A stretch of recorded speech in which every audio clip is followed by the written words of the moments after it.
del ilustre Colegio de Abogados de Lambayeque, doctor Víctor Anacleto Guerrero, doctor Óscar Manuel Burga Zamora, expositor de esta noche, público presente, tengan ustedes muy buenas noches. Se va a continuar con el curso de litigación oral, para lo cual dejamos en el uso de la palabra a nuestro decano, el doctor Víctor Anacleto. Buenas noches, doctor Burga Zamora, expositor esta noche, dignos colegas abogados, estudiantes, público presente.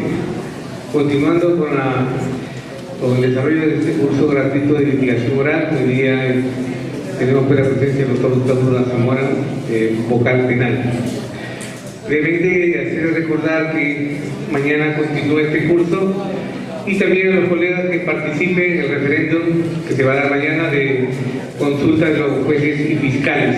Es necesario la participación de todos porque la ley orgánica del Consejo Nacional tiene en cuenta los informes de los colegios de abogados para la ratificación de los jueces y fiscales. Y además, porque ustedes saben, tenemos un proceso judicial que en primera instancia, o con medida cautelar, se suspendió el 11 de octubre, pero que esa demanda fue infundada y la Junta de Decanos ha programado a nivel nacional este referéndum. Ya hoy día ha sido exitoso en Jaén, en Cutervo y San Ignacio, y mañana esperemos que todos los colegas de Chiclayo estén presentes. Y asimismo decirles que la próxima semana está la doctora Ilan Hawi, también sobre Derecho y Familia, y el viernes 28 sobre el precedente vinculante, en la que el autor va a regalar 1000 libros para todos los asistentes. Bien, decía que para mí es motivo de satisfacción la presencia de Óscar Burga Zamora, con quien he tenido el honor de compartir estudios de pregrado en la Facultad de Derecho de Universidad Pedro del Gallo, y voy a pedirle a la doctora Marrufo que lea su hoja de vida. Muchas gracias. Tenemos el agrado de presentar al doctor Óscar Manuel Burga Zamora. El doctor es abogado por la Universidad Pedro Ruiz Gallo, magíster en Derecho con mención en Derecho Penal, estudios de doctorado por la misma universidad. Tiene premio a la Excelencia Judicial 2008, categoría de juez especializado. Profesor de la Universidad Católica Santo Toribio de Mogrovejo en Derecho Procesal Penal y de la Academia de la Magistratura. Es capacitador en Reforma Procesal por el Centro de Justicia de las Américas, juez superior provisional de la Segunda Sala Penal de Apelaciones, para quien pido un fuerte aplauso. Se invita al doctor Óscar Manuel Burga Zamora para que diserte sobre el tema líneas de contrainterrogatorio.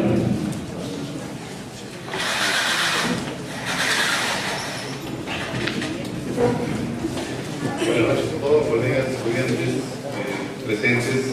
Agradecer al decano Colegio de Abogados por haberme invitado para participar en este evento académico. Creo que es interesante colaborar con todo este proceso de reforma penal o procesal penal que ha subido en el Perú. Y creo que siempre estamos para aprender, hay muchas cosas que necesitamos fortalecer, algunos que ya están en la práctica, y esperemos que esta tarde haya un conversatorio que sea interesante para ustedes y para quienes saben. El tema que se había escogido el día de hoy es líneas de contrainterrogatorio en el nuevo modelo procesal penal, en el sistema de litigación oral.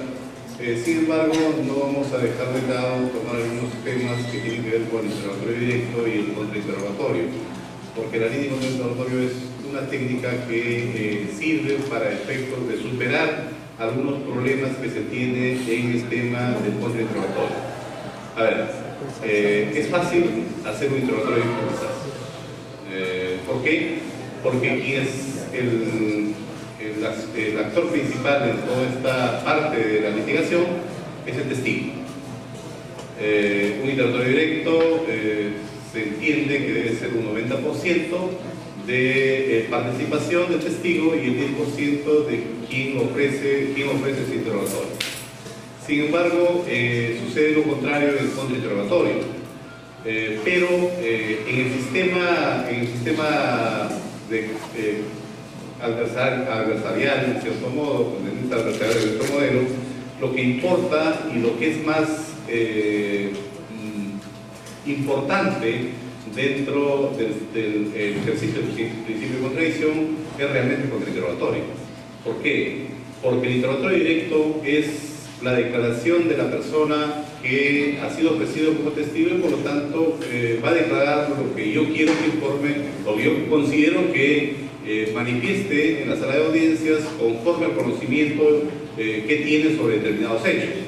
No estoy diciendo que yo preparo un testigo para que falte la verdad, sino que yo tomo partes de la información que él tiene para efectos de que eso sea transmitido al debate en el juicio.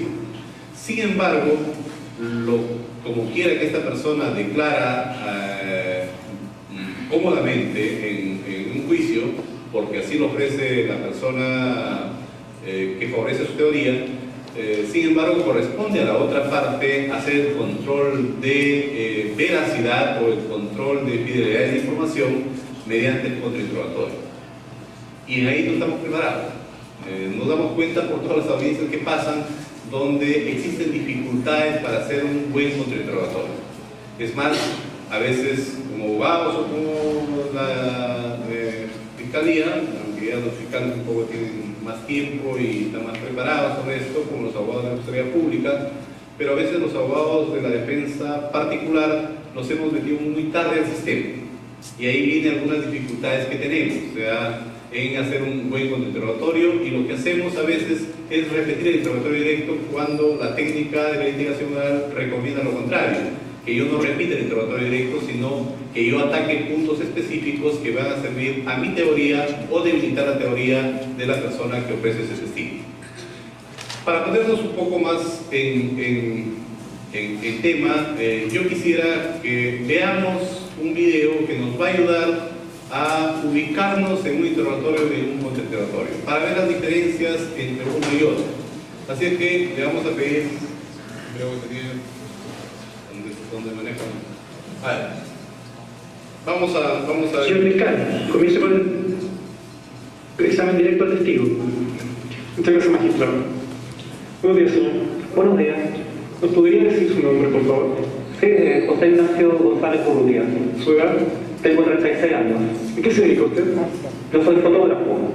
¿Dónde trabaja? Tengo un pequeño estudio ubicado en el centro de la ciudad, en donde realizo mi labor fotográfica. ¿Y qué tipo de fotos son las que ustedes sacan normalmente?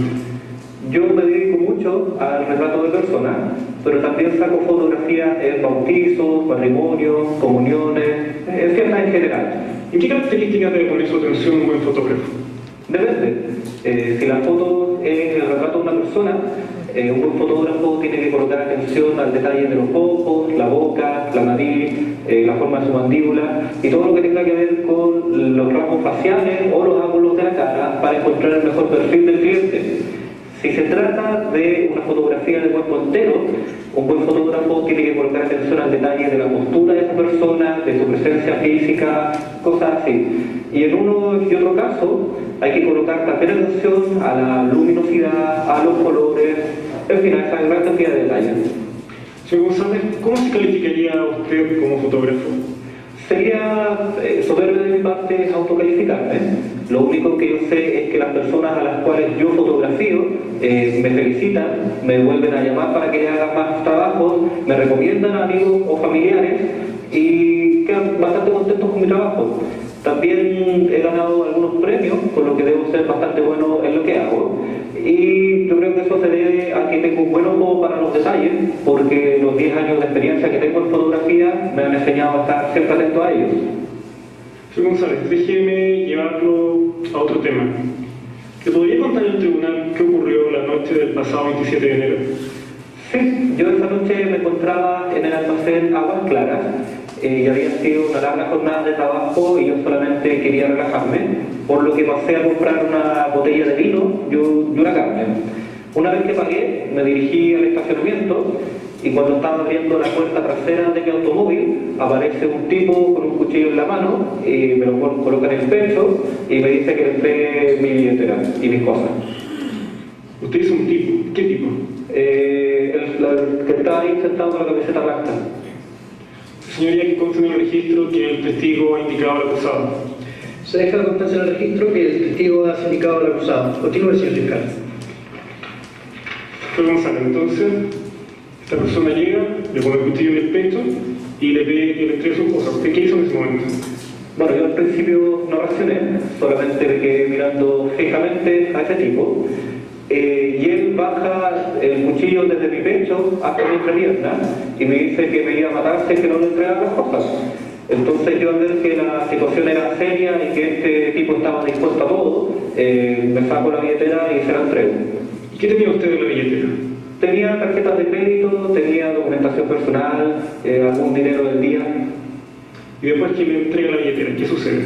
También me saqué el reloj y se lo di. ¿Recuerda usted aproximadamente qué hora era cuando ocurrió todo esto? Sí, eran las 9:03 de la noche. ¿Y le podría decir al tribunal por qué usted recuerda la hora con exactitud? Sí, porque cuando me saqué el reloj, miré el reloj, vi la hora y después se lo entregué al tipo. Señor González, y después que usted le entregó el reloj, ¿qué ocurrió? Bueno, esta persona sale corriendo, salta a unos arbustos de unos 50 centímetros que había en el estacionamiento y escapó. ¿Cuánto tiempo duró el asalto? Alrededor de 1 minuto, más que eso. Señor González, déjeme llevar a otro tema. ¿Cómo era la iluminación del lugar? Era excelente, tenía la iluminación que provenía tanto del interior del almacén como la que provenía del exterior por los avisos publicitarios. ¿Y había alguna otra fuente de iluminación? Sí, había postes de luz cada 3 espacios de estacionamiento y 5 de los 8 autos cercanos al mío eran de color blanco, lo que definitivamente hicieron que la luminosidad fuera mayor, producto del efecto reflectante. ¿Cuál era su estado anímico? Estaba un poco asustado, pero atento a todos los detalles para poder ayudar a la policía a encontrar este sujeto, y yo sabía que mi descripción era vital. Y una vez que el sujeto escapa, ¿qué sucedió? Bueno, yo ingresé al almacén, pedí que me prestaran el teléfono, llamé a la policía, les dije que recién me habían asaltado y les di una descripción del tipo. ¿Y le dijo algo la policía a usted? Me dijo que mantuviera la calma, que una patrulla ya iba en camino al estacionamiento, y yo también escuché cómo se comunicaba con otras patrullas del sector, entregándole la descripción que yo había dado. Y al poco momento llegó la patrulla del estacionamiento que me dijeron que iba a llegar. ¿Y qué pasó? Habrán transcurrido entre 10 a 15 minutos, dentro de los cuales el policía que me estaba tomando la declaración recibe una llamada de la central y le dicen que a unas 10 cuadras del almacén, en una plaza, habían detenido a una persona con las características que yo le había dado y que me subiera a la patrulla para ir a reconocerlo. ¿Y qué ocurrió? Llegamos a la plaza, yo me bajo de la patrulla y lo miro y lo reconozco inmediatamente como la persona que me asaltó, diciéndole a la policía: este es el hombre que me asaltó. ¿Y con qué grado de seguridad usted lo reconoció? Estoy 100% seguro de que era él. Señor González, cuéntenos ahora, ¿qué ocurrió al día siguiente? Al día siguiente la policía me dijo que fuera a la estación policial a las 10:30 para hacer una rueda de reconocimiento. ¿Y usted fue a esa diligencia? Sí. ¿Y qué ocurrió? Bueno, me hicieron entrar a una habitación y me dijeron que iba a haber 5 personas, dentro de las cuales yo tenía que identificar a la persona que me había asaltado. También me dijeron que podía tomarme el tiempo que quisiese y que tenía que estar, digamos, seguro al momento de identificar a alguien, porque podía ser que la persona no estuviera ahí. ¿Le dijeron algo más? No, no me dijeron nada más. Señor González, cuéntenos ahora del procedimiento. ¿Cómo fue concretamente? Bueno, corrieron una cortina y al frente mío efectivamente había 5 personas sosteniendo un número en su pecho y estaban, digamos, a unas 6 metros de distancia de mí, y eran bastante similares entre sí. ¿Similares en qué? En su estatura, en el color y corte de pelo, en la vestimenta, estaban vestidos con jeans, con una camiseta clara, en sus rasgos faciales también eran similares. ¿Y qué fue lo que sucedió? Bueno, reconocí al número 2 como la persona que me había asaltado. ¿Y quién era esa persona? El que estaba con la camiseta blanca ahí. Su señoría, que consta en el registro que el testigo nuevamente se ha referido al acusado. Nuevamente se reconoce en el registro que el testigo ha indicado al acusado. Muchas gracias, magistrado. Señor González, ¿cuánto tiempo le tomó hacer este reconocimiento? Unos 10 segundos, no más que eso. ¿Con qué grado de certeza usted realizó este reconocimiento? 100% de seguridad de que esa fue la persona que me había saltado la noche anterior. Muchas gracias, señor González. ¿No más preguntas, su señoría? Señor defensor, ¿puede comenzar con el contraexamen al testigo? Hemos escuchado un interrogatorio directo y hemos visto que el actor principal es el testigo. Y un testigo, ustedes se dieron cuenta, bastante minucioso, un fotógrafo muy especial porque supuestamente no quiere decir que es bueno, pero por lo que dice que siempre lo contratan, es un buen fotógrafo. Es decir, que se cuiden los detalles y por tanto lo que apunta este testimonio es que no se había equivocado en la identificación de la persona que cometió el hecho. Por lo tanto, para el contrainterrogatorio es un testigo muy difícil, ¿no? Detallista, especialista en fotografía, conoce su materia, pero además nos ha quedado que este testigo es tan sólido, parece, porque además ha reconocido en rueda de personas al presunto autor. Y si ustedes se hacen un análisis de su declaración, es bastante creíble, coherente, ¿no es cierto? El relato no solo tiene coherencia interna, sino también verosimilitud, lo que le ha pasado. Por lo tanto, es un testigo que, sin el contrainterrogatorio, pues no tendríamos duda que es suficiente para poder emitir quizás una condena, porque hay una captura posterior y tendríamos ya algunas corroboraciones periféricas que podrían decirnos que con este testigo podríamos buscar una condena, ¿no es cierto? Pero también nos hemos dado cuenta que el testigo se ha despachado solo, el testigo ha hablado lo que ha querido. Y lo que ha hecho el abogado, simplemente lo que ha hecho el abogado, como lo ha hecho el Ministerio Público, en este caso, lo que ha hecho es tratar de que él proporcione toda la información y ha focalizado algunos aspectos que son propios de la técnica del interrogatorio directo, ¿no es cierto?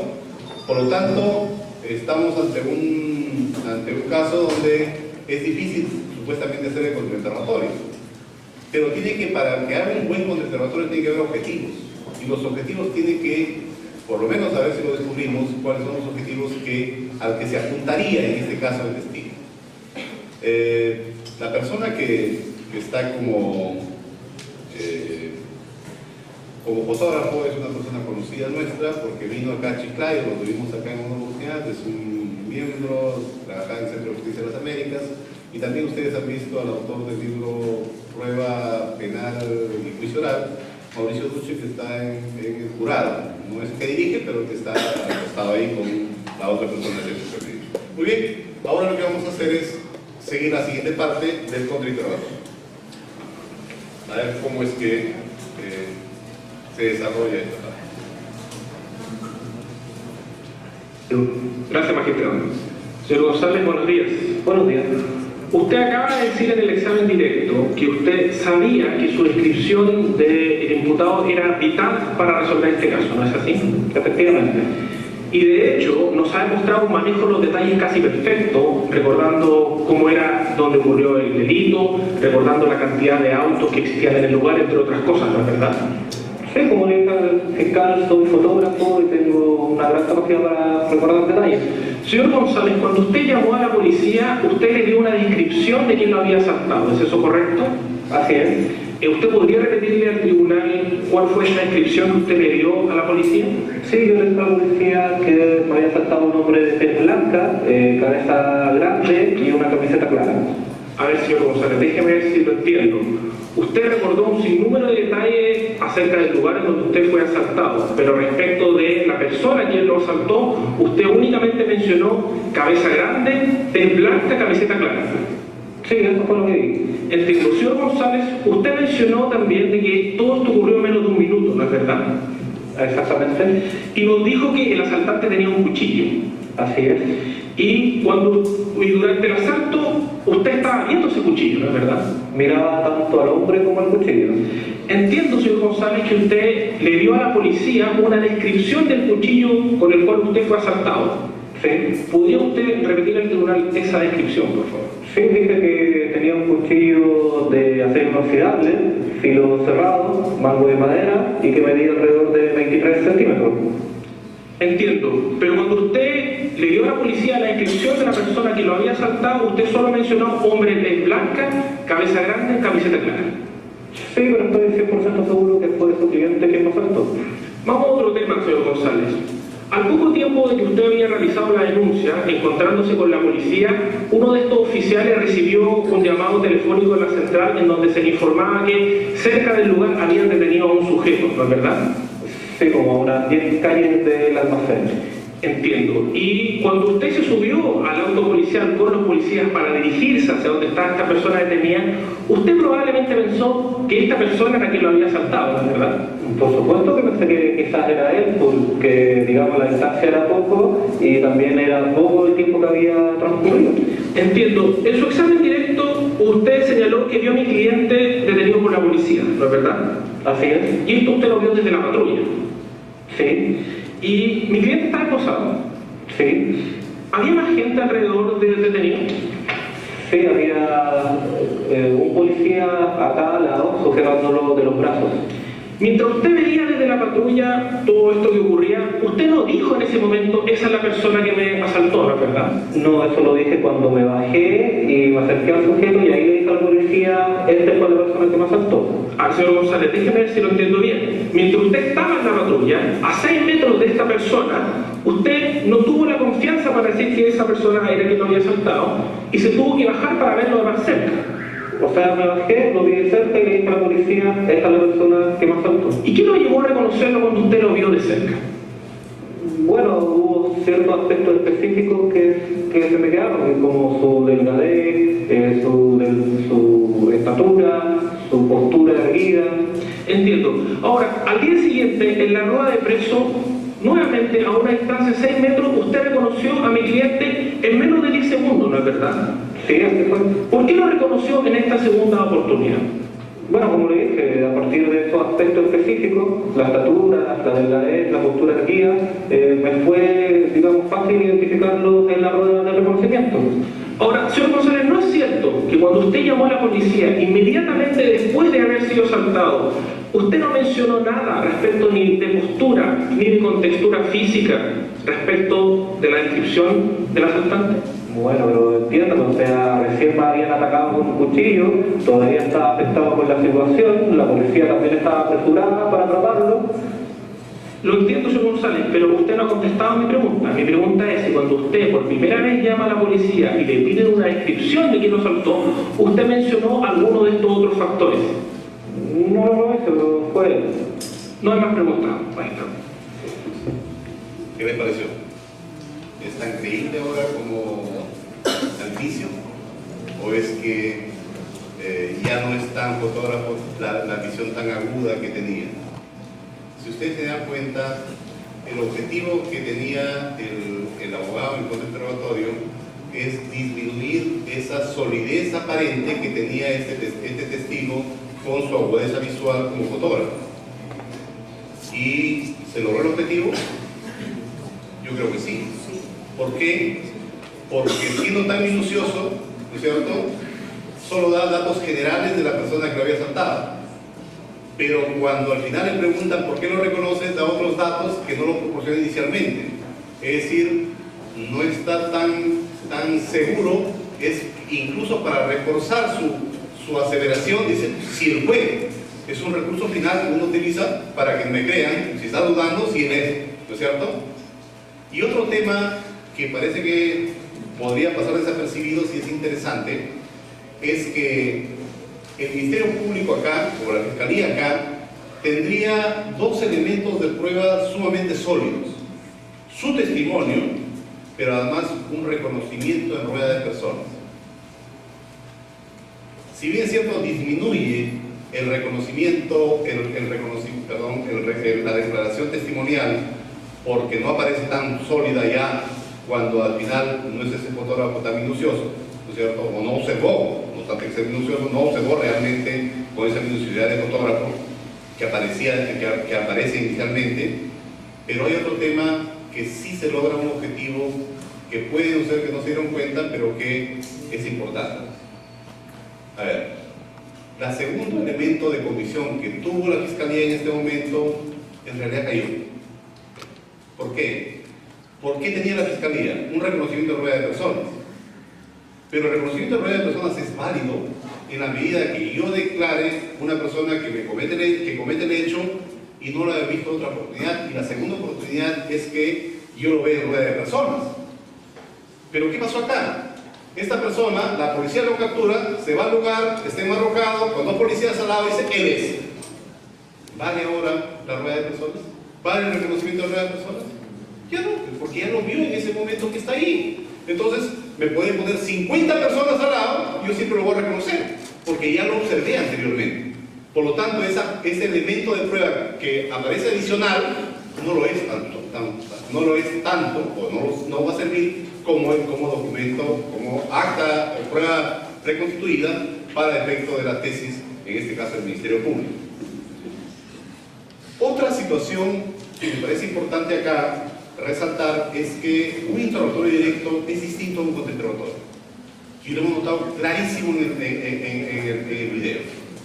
Si bien es cierto, es un video simulado, ¿no? Es un interrogatorio con interrogatorio simulado. Sin embargo, se han dado cuenta ustedes que el protagonista del interrogatorio directo es el testigo.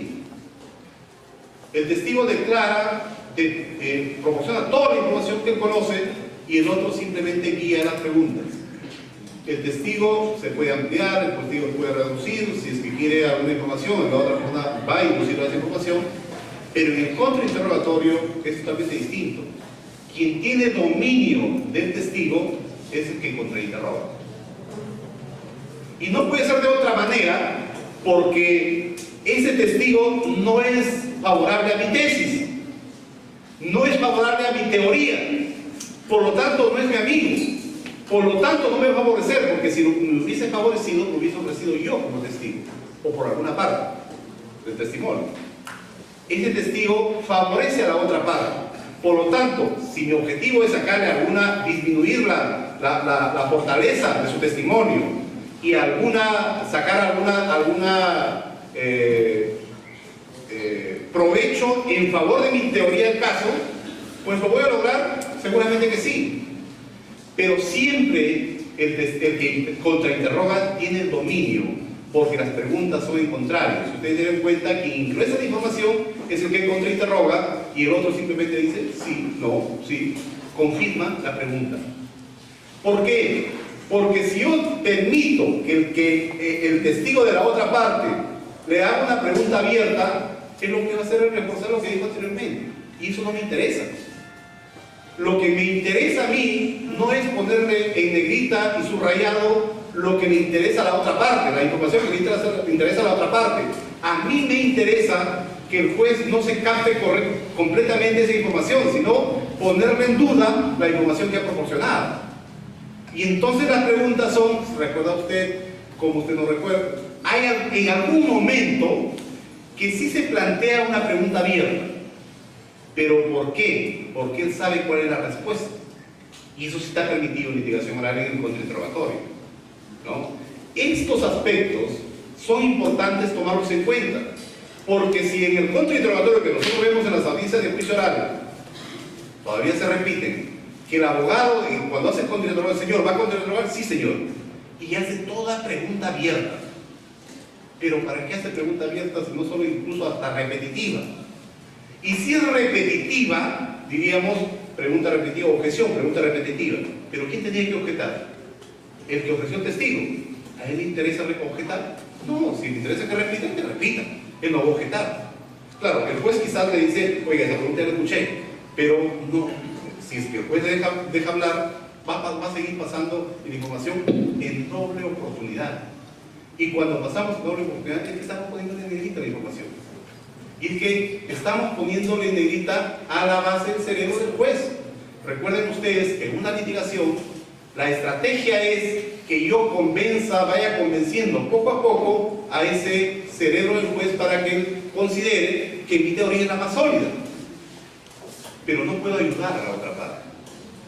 No puedo ayudar a la otra parte. Esos son los errores que se vienen cometiendo casi siempre en los contrainterrogatorios que nosotros tenemos en los juicios. No he ido últimamente a ver un contrainterrogatorio porque nosotros actuamos, bueno, yo soy, ustedes saben, estoy actuando como juez provisional en la sala, y ahí viene otro problema. ¿Por qué? Porque se supone que según el modelo tenemos un mini juicio, un juicio repetitivo en la audiencia de apelación. Y ahí los problemas de técnica de litigación oral son más evidentes todavía. ¿Por qué? Porque escuchamos alegatos de apertura, no declara el testigo o el imputado, o a veces declara, y no tenemos otro medio de prueba. Y tenemos alegatos de clausura sobre la base de que se actuó en primera instancia, y no tenemos la información. Y cuando se hace un interrogatorio y un interrogatorio, generalmente el fiscal en segunda instancia no está acostumbrado a una litigación propia del juicio oral. Y no se hace objeciones, no se hace el contrainterrogatorio adecuadamente. Pero ¿por qué? La mejor etapa para efectos de aprender litigación oral es la etapa del juicio oral. Mi preocupación, por lo tanto, está centrada a comunicar a ustedes algunas recomendaciones que puedan servirnos para efectos de esta última parte, del contrainterrogatorio. Hemos dicho, el interrogatorio es más fácil. Yo lo que tendré que es que en algún momento pedirle que informe, proporcione la información del juicio, focalizar en algún momento, que amplíe la información, pero que es protagonista, es el testigo, el interrogatorio directo. Pero lo que me importa es cómo es que nosotros, a través del contrainterrogatorio o el principio de contradicción, logramos que esta información que me ha proporcionado está testeada en su veracidad, o está testeada en su credibilidad. Y eso es lo que importa por el contrainterrogatorio. Porque si yo hago un contrainterrogatorio sin norte, puede ser que esté favoreciendo a otro y no esté sirviendo para los efectos de mi teoría. Y entonces, ¿cómo estructuro yo un contrainterrogatorio? Es que tengo que establecer lo que se llaman líneas de contrainterrogatorio. ¿Y cómo yo logro encontrar esa línea de contrainterrogatorio? Eso es lo que vamos a ver en este momento. La siguiente, por favor. La siguiente. Cada uno, decíamos, en el escenario de un juicio, lo más importante, es más, tan importante es la contradicción, que a través de este principio se convierte el elemento de convicción en prueba. Antes no era prueba, sino era elemento de convicción. Porque los actos de prueba se realizan en el juicio, justamente por la contradicción. Porque una cosa es escuchar a una persona de una versión de un lado, y otra cosa es escuchar la otra versión, la otra mitad. ¿O no les ha pasado con los hijos a veces, cuando uno da quejas al papá, da la versión, y cuando uno contrasta con lo otro, esa versión no era tan cierta? Alguna información ocultó. Pero cuando uno contrasta la otra información, dice, me querías ganarte alguna cosita por acá y querías que yo actúe violando el debido proceso. ¿Por qué? Porque tenía que escuchar a la otra parte. Porque a veces los padres somos ligeros y escuchando a una parte imponemos la sanción. Esa es violación del debido proceso. Hay que escuchar a la otra parte, por lo menos para que se defienda y tenga la oportunidad de ejercer ese derecho. Entonces, empezamos el debido proceso por la casa respetada. Y esto es lo que tenemos que resaltar en las audiencias de juicio oral. Porque solo así, cuando una información ingresa al juez o al debate en juicio y es testeada esta información en su credibilidad por la otra parte, diríamos, tuviste toda la oportunidad para efectos de decir que estaba mintiendo. Tuviste la oportunidad para decir que esa información no es la que esta persona hubiera percibido. Tuviste toda la información para decir que esta información realmente no es correcta. Pero no lo hiciste.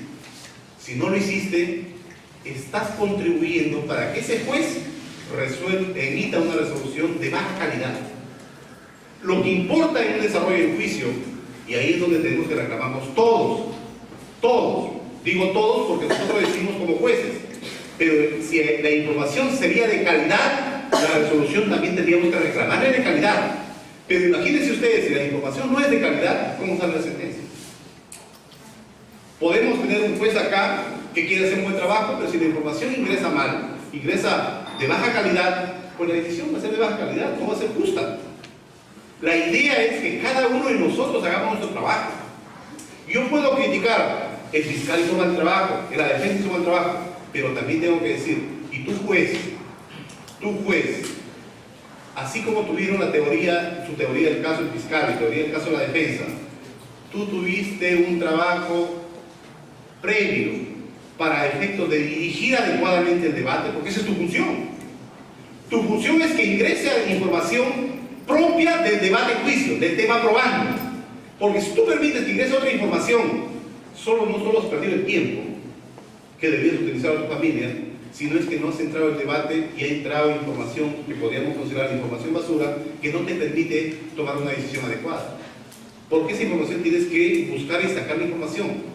Y cuando nosotros tenemos ese problema, que no sabemos dirigir un debate como jueces, lo que hemos permitido es que, por ejemplo, no podemos entrar a los temas del interrogatorio y el contrainterrogatorio.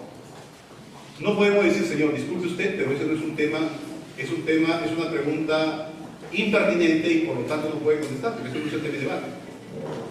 El abogado puede decir, un momentito, pero mi testigo quiere decir, sí, doctor, pero eso no me importa para la decisión.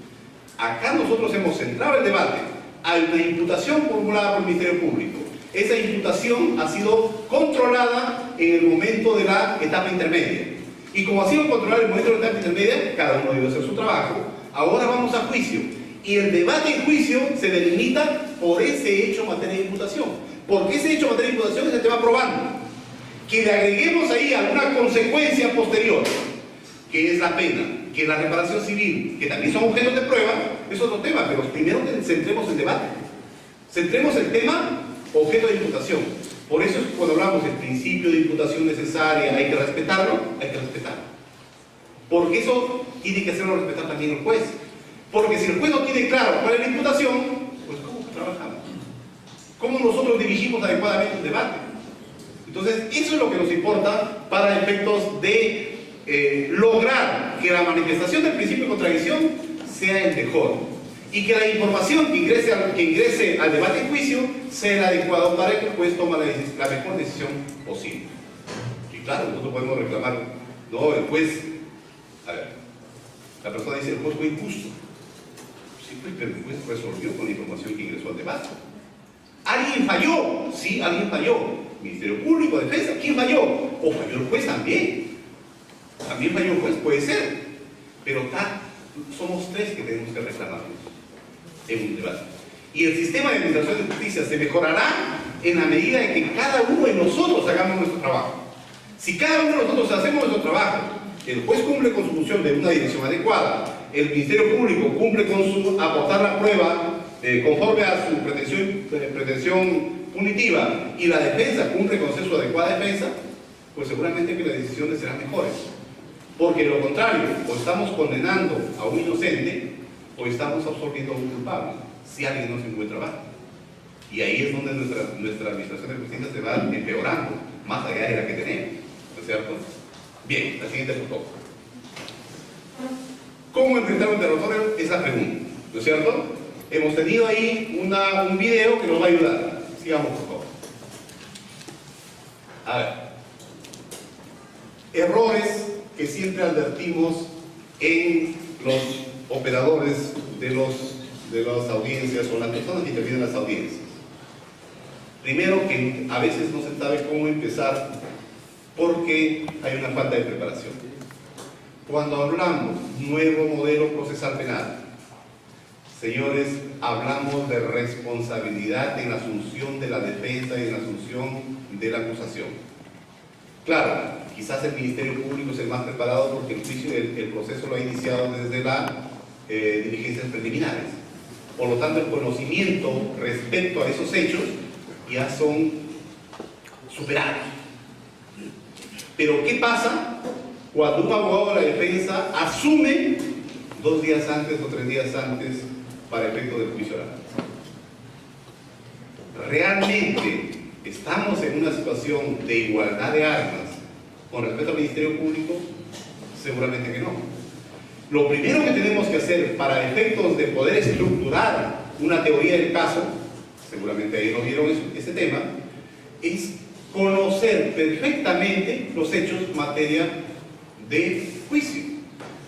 Si no conocemos los hechos, aplicaremos cualquier tipo penal, no podemos analizar el tipo penal, y podemos ir a juicio todavía en estos tiempos, o sea, donde se supone que hablamos de mitigación estratégica, todavía vamos a juicio y nos damos cuenta que eso no era delito. Y nos hemos encontrado con casos donde hay condenas por usurpación y que no había usurpación.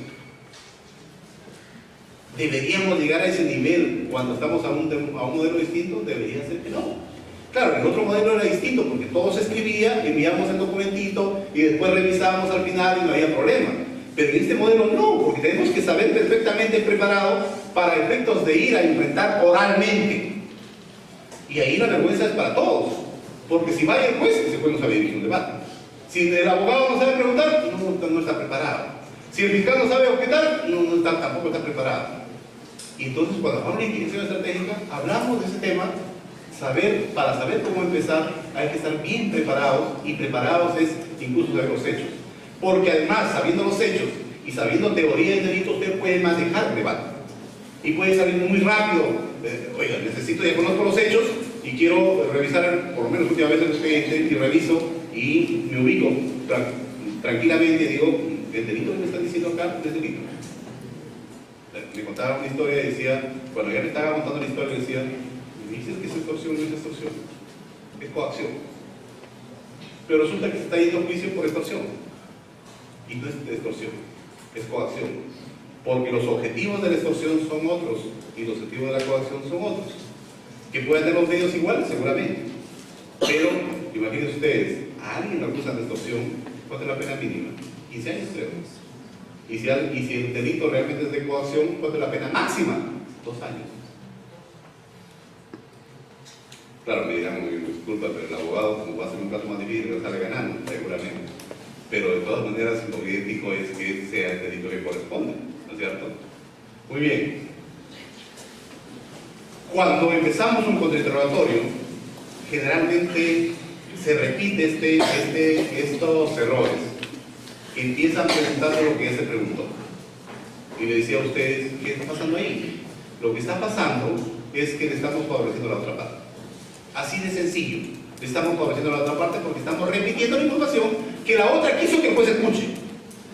Porque si él viene con su testigo, yo no quiero que escuche esa persona. Por si acaso, no cometamos un error.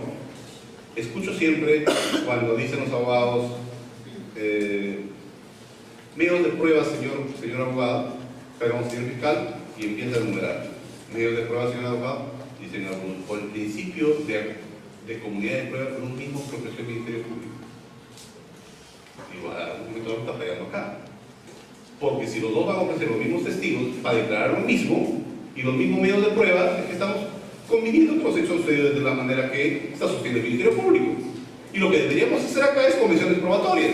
Y la convención probatoria me va a servir para simplemente debatir, ya no discuto los hechos, sino va a debatir simplemente la pena de la relación civil, si es que hay delito. Pero repetimos eso, por si acaso, el principio de comunidad de prueba es un principio que funciona posteriormente, no ex ante. ¿Qué implica el principio de comunidad de prueba? Como quiera que las partes ofrecen sus medios de prueba y actúan sus medios de prueba en juicio, una vez que ingresa al debate, ya no le corresponde a la parte. El juez puede tomar para soltar la teoría de uno o del otro. En los alegatos de clausura, yo puedo utilizar la información de mis testigos, de mis medios de prueba, pero también de la otra parte. Por ese principio de comunidad de prueba. Porque ahí ingresó al debate y me favorece esa información. Yo no lo percibo, pero en este momento me favoreció, ¿no es cierto? Y entonces, por el principio de comunidad de prueba, yo puedo aprovechar la información de la otra parte. Pero no puedo decir, por el principio de comunidad de prueba, lo mismo que ofreció el Ministerio Público. Eso es un error de concepción. ¿Por qué? Porque si son los mismos medios de prueba, es que estamos de acuerdo con los hechos. Ahora me dirán, ¿es que no puede ofrecer el Ministerio Público un testigo y la defensa el mismo testigo? Puede ser que sí, pero por temas distintos. Porque imagínense ustedes, el Ministerio Público dice, ofrezco al testigo Juan Pérez Quispe. Y la defensa dice, yo también ofrezco al testigo Juan Pérez Quispe. Bueno, ¿y quién va a ser el interrogatorio directo y quién contra el interrogatorio? Pero si todos estamos viendo para el mismo tema, es que la información que tiene él está de acuerdo con ustedes. Así que automáticamente comisión probatoria. Porque nadie va a hacer contrainterrogatorio. Porque supone que los estamos ofreciendo la misma información que tiene ese testigo. ¿Cierto? Empieza ahí un error que nosotros tenemos advertido en esta situación. La otro error es que la gente pregunta lo que se le viene a la mente. ¿Por qué? Porque no ha estructurado su contrainterrogatorio. Así me ocurre, ya pregunto. Digamos, ¿sabes qué? No, yo tengo experiencia, tengo tantos años, que me van a venir con ese modelo. No es que sea un nuevo modelo, no es que despreciemos la experiencia siempre es importante. La experiencia es importante. Hemos tenido casos nosotros que los abogados con experiencia, a veces quizás no preparados en el nuevo modelo, pero han sacado juicios a favor y lo han sacado bien, por la experiencia. Pero no siempre debe validar, pues. ¿Por qué? Porque hay un modelo distinto al cual tenemos que respetar las reglas y no siempre no resultan favorables con esta teoría. Entonces, preguntar lo primero que se les ocurre, es decir, ser autosuficientes para efectos de ir a la audiencia y empezar recién a estructurar eso es el peor error que puede haber. Eso no es estrategia, eso no es litigación estratégica, esa es litigación improvisada, ¿no es cierto? Y para eso no estamos en el nuevo modelo. ¿Por qué? Porque recuerden ustedes que ahí se debate todo y nos están escuchando los clientes ahí. ¿Y qué tal si me dicen objeción, señor, primera objeción, segunda objeción, tercera objeción? Me molestaron y no tengo más preguntas. ¿Por qué? Porque algo está haciendo mal. Cuando me objeta la primera vez, siente la pegada del abogado o siente la pegada del Ministerio Público. Cuando lo objeta la segunda vez, casi inmediatamente, empieza a sonrojarse uno. Cuando hay la tercera vez, dice, no tengo más preguntas. ¿Para qué me voy a hacer la vergüenza acá? Pero eso pasó porque no estábamos preparados. Entonces, ¿qué es lo que cuando nosotros decimos eso, no puede uno preguntar lo que se le ocurre en la mente? Es porque debemos tener unas líneas de contrainterrogatorio establecidas. Y usted dice, pero yo no sé qué va a declarar el testigo. Mentira. El testigo va a ser ofrecido por determinados temas. Es más, el testigo ha tenido que declarar en la investigación preparatoria. Por lo tanto, acá no hay ninguna sorpresa. Lo que yo voy a ir a juicio a contrainterrogar porque sé que esa información del testigo es una información equivocada, es una información errónea, es una información falsa. Yo voy a ir a demostrar en esa audiencia que ese testigo está mintiendo, o que ese testigo está faltando la verdad, o que ese testigo tuvo errores en la percepción. Y yo voy a demostrar mediante un interrogatorio adecuado, sin pelear con el testigo. Porque si yo peleo con el testigo, imagínense ustedes, el testigo no me da las respuestas que las quiero. ¿Acaso en ese contrainterrogatorio que hemos puesto en el video, el abogado se peleó con el testigo? Muy cuidadosamente, muy elegantemente le dijo, oye, tú no tienes la agudeza visual que me has dicho. Ese fotógrafo es tan espectacular que tiene el cuidado de esa vista por acá y vista por allá, pues acá lo ha demostrado que no es así. Así es que por eso no te van a creer, quizás por otra cosa te van a creer, pero por ese punto tan importante que tú has relevado acá o te has manifestado acá, no es que está por la fortaleza de tu testimonio. Entonces hay que prepararnos y no empezar por cualquier interrogatorio, porque sin norte nos vamos al despeñadero. Y es que tenemos que establecer estrategias adecuadas para eso. Lo otro es no menospreciar al testigo. Siempre hay que respetarlo. Es más, la persona que me está contrainterrogando, seguramente la otra parte le dijo. Recuerden ustedes que un testigo de una parte es un testigo que debe ir preparado. O sea, si yo ofrezco mi testigo, debe ir preparado. Y preparado no significa que es preparado para que miente, porque eso sería el peor error que yo pueda cometer. Porque con un buen contrainterrogatorio me develan todas las mentiras de mi testigo y me quedé en el aire. Preparar al testigo implica decirle, señor, ¿cuál es la información que tienes? Relátame toda la información. Muy bien, de esta información que tú quieres, a mí me interesa esta parte de la información. Y por lo tanto te ofrezco para que te vayas a declarar sobre eso. Pero como yo te tengo que preparar, y yo te veo muy dubitativo, es que primero tengo que someter al contrainterrogatorio yo. A ver, ¿cómo vas a responder? ¿Cómo me respondes si yo te hago un contrainterrogatorio un poco duro, alzándote la voz, y te estoy diciendo, si cuando te alzo la voz no te estoy creyendo, te estoy diciendo mentiroso? ¿Cómo vas a decir mentiroso? Y salta la persona. No caigas en eso porque vas a crear una mala imagen ante el debate en juicio. Justamente para eso es la preparación. Para que la información veraz que tú tienes ingrese creíble al debate en juicio. No para que mientas, porque ahí vienen los problemas. A veces hasta la policía, o a veces hasta los agraviados, no lo han visto bien al hombre que le robó, o no han visto bien al que estaba en la moto a unos 5 metros esperando con el motor prendido. Y cuando lo captura dice, sí, él fue. Oiga, pero usted no dice que la moto subo a 5 metros adelante. No, pero él fue. Lo único que sabemos es que la policía lo capturó en la persecución, pero esa información que él fue, no, porque estaba 5 metros adelante y no lo ha podido ver. Esa información ya es falsa, pero la gente cree que porque diga así, porque el abogado le dice, ¿y usted está seguro 100% que es él? Bueno, 100% no tanto, ¿no? Bueno, ¿cuál sería el porcentaje? 50%. Ah, la duda. Empieza la duda, ¿no? La duda, señor, porque esa persona no es creíble, esa versión es dudosa. Y la duda favorece al reo. Pero lo que tenemos que ver es que la declaración, la valoración que hace el juez, no lo hace de forma aislada. El mismo código lo dice. Cuando el juez hace una valoración, tiene que hacerlo de forma independiente y después de forma conjunta. Por lo tanto, si tengo un testimonio que me parece creíble, que me parece coherente en su versión, parece creíble, sí. Pero si uno lo relaciona con otro medio de prueba, aparece que también otra versión aparece creíble y aparece coherente. Alguien está mintiendo. Y los dos me parecían coherentes, valorándolo independientemente. Pero si valoro en forma conjunta, la pericia dice otra cosa. Entonces no es tan creíble esta versión, porque esa valoración tiene que hacerse ahí. Así que no exageremos decir, yo sí lo vi 100%. No, digamos que sí, porque las piezas se van a unir en su momento oportuno. Y así que no tenemos por qué exagerar estas cosas. No despreciemos al testigo, porque esta persona es una persona que tiene media información y que puede darnos sorpresas en el momento del contrainterrogatorio.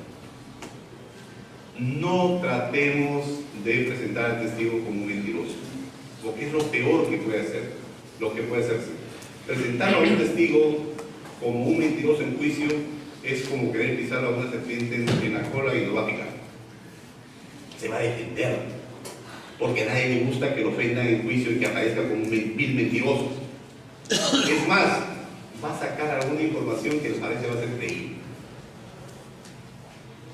O en todo caso, cuando se trata de un perito. Recuerda una vez que una fiscal hizo un excelente contrainterrogatorio de un perito, o un contraexamen, diría. Y el perito había dicho que tenía 3 años de experiencia. Y el perito no tenía 3 años de experiencia, había practicado por 3 años en Lima. Era un psicólogo que había practicado. ¿Y cómo es que la fiscal había logrado obtener su título? Y el título era del mismo año que ha hecho la pericia. Por lo tanto, su experiencia era casi 0. Es más, la pericia era el número 1 que la había hecho. Por lo tanto, el aparentar de 3 años de experiencia, pues apareció, era una mentira realmente. Y la fiscal le veló, le dijo, ¿cuándo usted ha terminado su carrera? Y el señor dijo, no me acuerdo. Pero tengo su título. ¿Es así? ¿Cuándo esta fecha le entregaron su título? Sí. ¿Qué estaba diciendo? Que hace 3 años no ha podido trabajar como psicólogo en Limpio. Había practicado como psicólogo en Limpio. Pero ¿dónde fue el error? ¿Dónde fue el error de la fiscal? En este caso, es que le pregunta temas propios de psicología. Y ahí sí, nosotros somos ignorantes en muchas materias. Somos ignorantes. Los que conocemos derecho, conocemos una porción del derecho. Yo podré conocer alguna partecita del derecho procesal penal, alguna partecita del derecho penal, pero hay muchos aspectos que desconozco y soy ignorante en esa materia. Imagínense el derecho civil, el derecho laboral, ahí muero, ¿no? Y meternos en temas específicos de psicología, y la fiscal le dice, señor, usted ha manifestado tal cosa en esta audiencia, ¿sí? Pero usted está diciendo en su dictamen tal cosa. A ver, explíqueme usted esto. Era contradictorio clarísimo. Era contradictorio. Pero cuando el psicólogo empieza a explicar parecía increíble. Nos salió otra mentira en realidad. El psicólogo utilizó otra mentira para tratar de superar ese problema que en ese momento nos pareció creíble. Claro, que nosotros para asegurarnos, llamamos a otro psicólogo experto y nos dijo el libro tal, dice otra cosa. Y nos dimos cuenta que era una mentira más. Pero en ese momento nos pareció que la fiscal quedó mal parada por hacer esa pregunta de más. La pregunta de más no se puede hacer. No le puedo permitir que el otro me explique por qué el error. Simplemente yo resalto el error en los observatorios. Entonces, hay un aspecto ahí que no debemos tampoco presentarlo como mentiroso, porque la persona va a sacar alguna versión y puede parecer creíble aisladamente. La siguiente, por favor. Muy bien. Ahora sí, entramos en materia. Objetivo del contrainterrogatorio. El primer objetivo es desacreditar el testigo de la otra parte.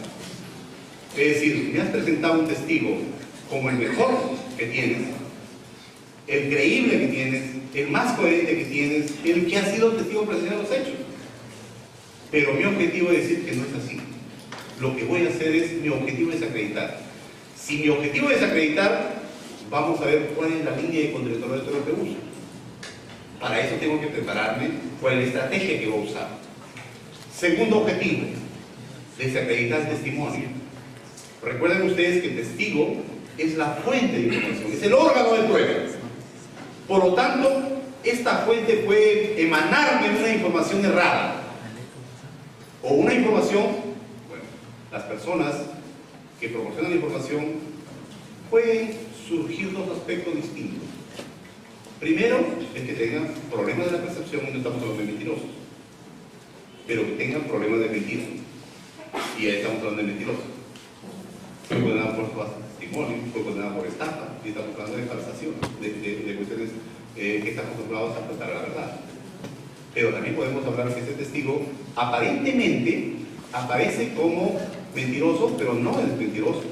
¿Por qué? La información que él incorporó a su cerebro mediante los sentidos fue equivocada.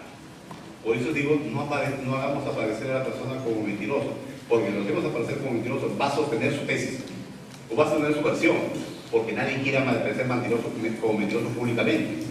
Pero si yo le digo que puede ser un error, y él dice, bueno, puede ser, y yo estoy ganando mucho, porque estoy poniendo en duda su propia versión, y él mismo está emitiendo su propia versión.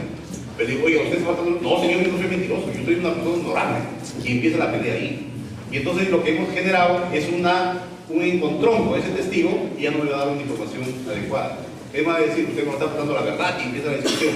Como empieza la discusión, me salí de todas mis preguntas y generé todo un escenario de incomodidad que mejor prefiero terminar en el contrainterrogatorio ahí. Tercer objetivo, acreditar nuestras proposiciones fácticas. Es decir, yo tengo mi teoría. Mi teoría lo voy a acreditar como el medio de prueba que he ofrecido y que ha sido admitido. Eso es lo ideal. Pero si yo logro que la otra parte, que el testigo de la otra parte me favorezca, si he logrado 20%, en realidad he logrado 40%. Porque el testigo de la otra parte está favoreciendo mi teoría. Experiencia personal. Tenía un caso de falsificación de documentos abogado libre. Y mi cliente me decía, yo no he falsificado ese documento.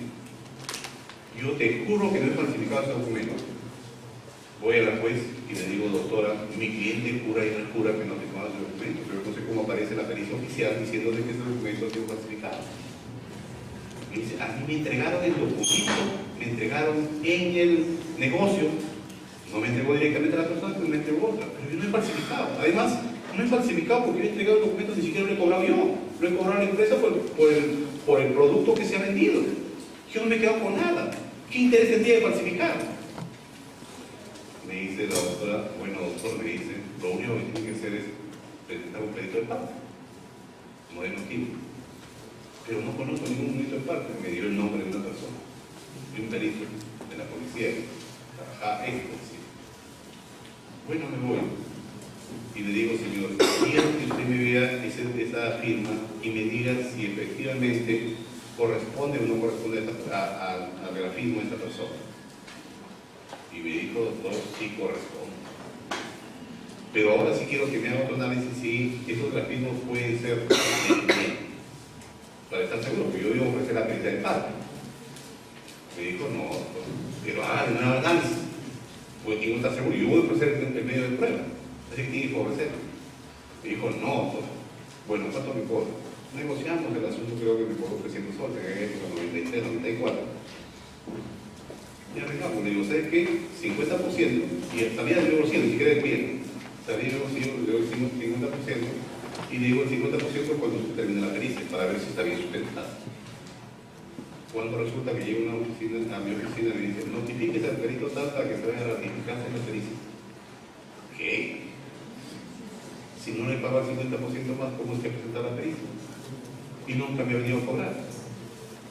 Bueno, si me generan, me imagino que tampoco la otra parte, la única explicación que tengo.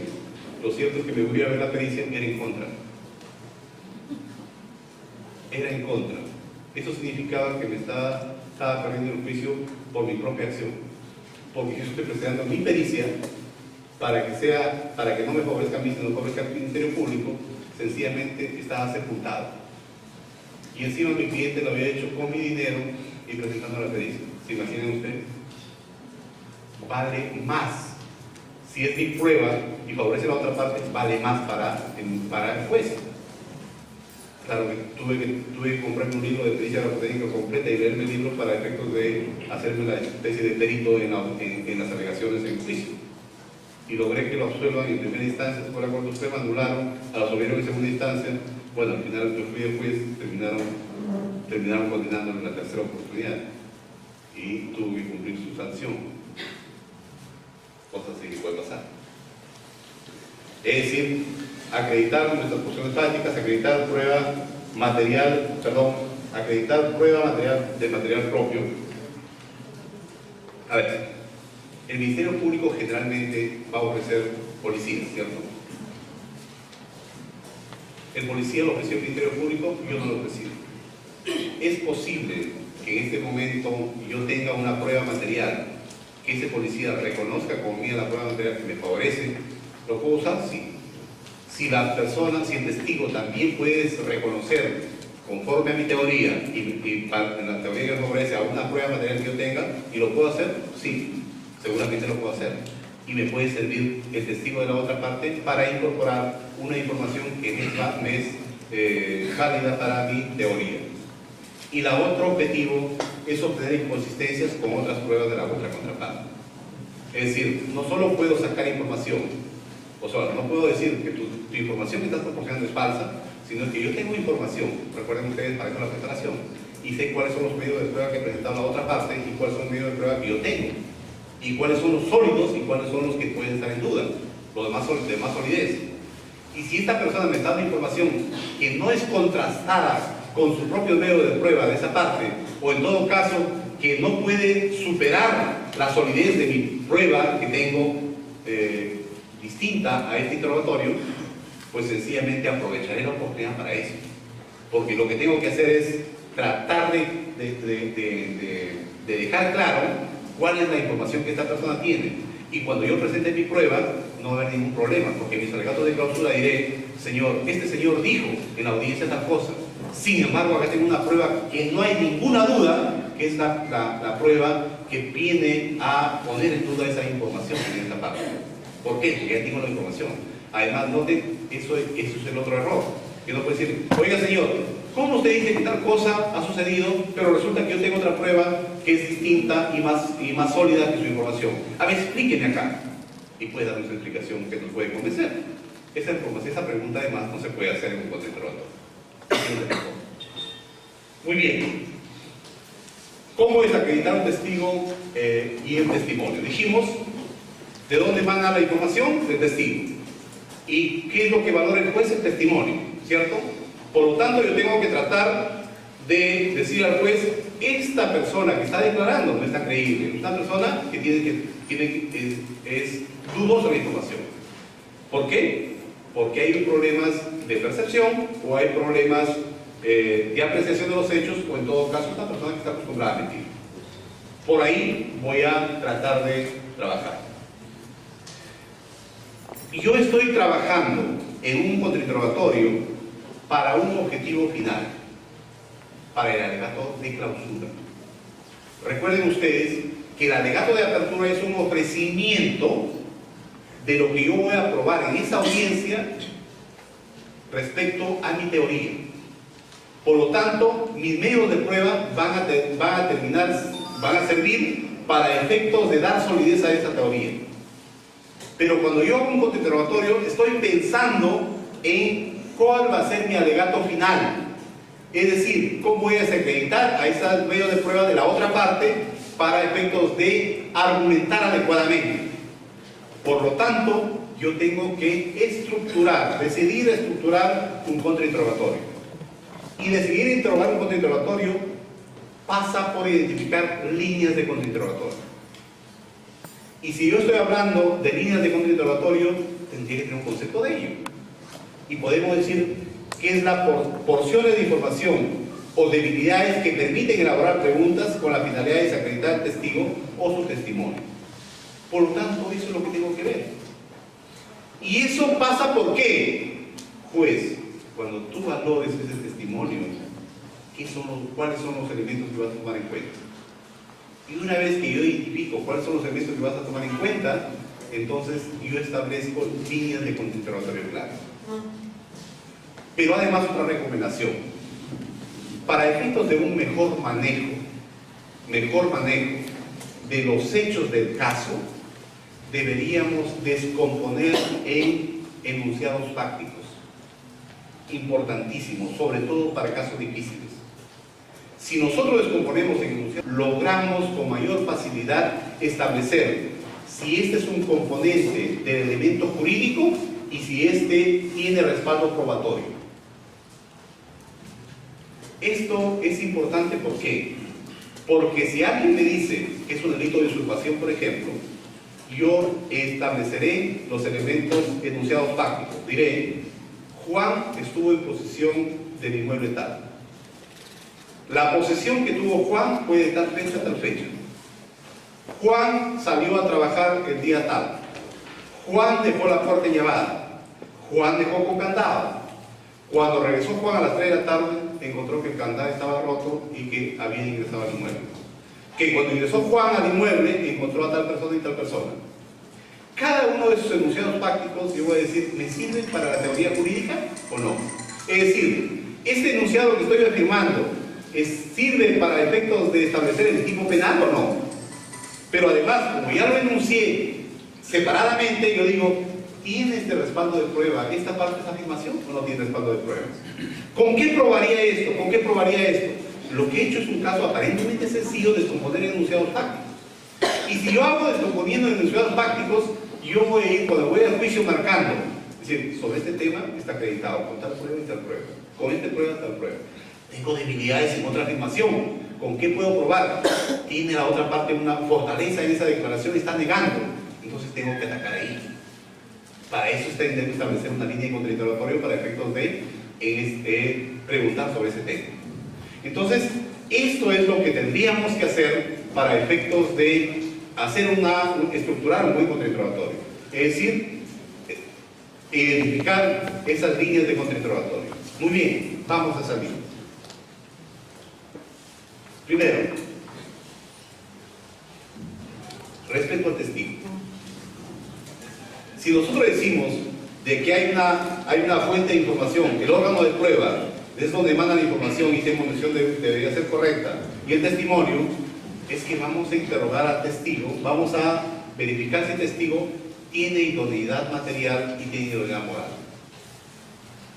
Y ustedes verán qué es idoneidad material y qué es idoneidad moral.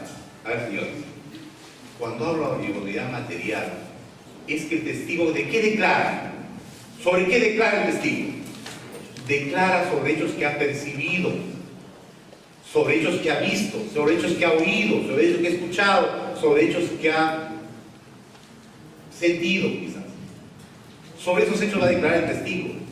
Recuerden ustedes que nuestro sistema admite el testimonio indirecto, pero siempre y cuando proporciona la información de dónde emana esa información que está proporcionando. Es decir, tiene que darme la información de la fuente de prueba, porque de lo contrario no se valora, el mismo código lo dice. Entonces, si esto es así, estoy buscando la fuente de información, donde emana la información, donde surge la información, es decir, del órgano de prueba o de la fuente de prueba. Y esto pasa por dos aspectos, por aspectos siguientes. Primero tengo que estar seguro, lo que está diciendo esta persona, ¿realmente lo percibió? ¿O hay algún problema? ¿A qué distancia dice que estaba de los hechos? Bueno, estaba, dice, a 30 metros. Pregunta número 1. ¿Su capacidad visual es tan aguda para observar a 30 metros? Segundo, ¿qué edad tiene la persona? Tiene 70 años. 70 años, ¿acaso no baja la capacidad visual? ¿Esta persona tiene o no tiene lentes? Pasa por ahí. Es decir, lo que dice que ha percibido, ¿realmente lo ha percibido? ¿Escucha bien esta persona? Es decir, ¿todos sus sentidos están correctos para haber percibido lo que dice que ha percibido? Por lo tanto, si esta persona tiene capacidad de eso, seguramente no lo voy a atacar. Pero si yo advierto que esta persona puede tener alguna debilidad y yo empiezo a atacar sobre ese tema, mi línea de contradictorio estará diciendo, señor, no le estoy diciendo que no ha visto lo que ha visto, lo que dice que ha visto. Lo que estoy diciendo, señor, ese señor tiene 70 años y tiene problemas de percepción. Por lo tanto, cuando usted valore la declaración, valore con cuidado. No va a ser valorado con la reserva del caso. Eso lo que estoy diciendo es que no es mentiroso, pero cuando usted tenga cuidado es que hay otro medio de prueba que seguramente va a estar en contraposición a lo que está diciendo el señor. Por lo tanto, usted pues tenga cuidado en este caso. Así que no lo pase rápido. Analicen su declaración. Y ya estoy poniendo un aspecto para ser tomado por el juez. Es decir, la idoneidad material pasa por eso.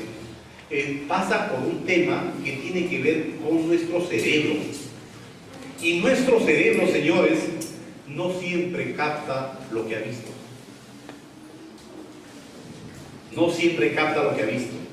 Primero, y eso ustedes lo pueden presentar en cualquier momento, nuestro cerebro cuando observa algo, aprecia algo, automáticamente lo pasa por un radar de la experiencia.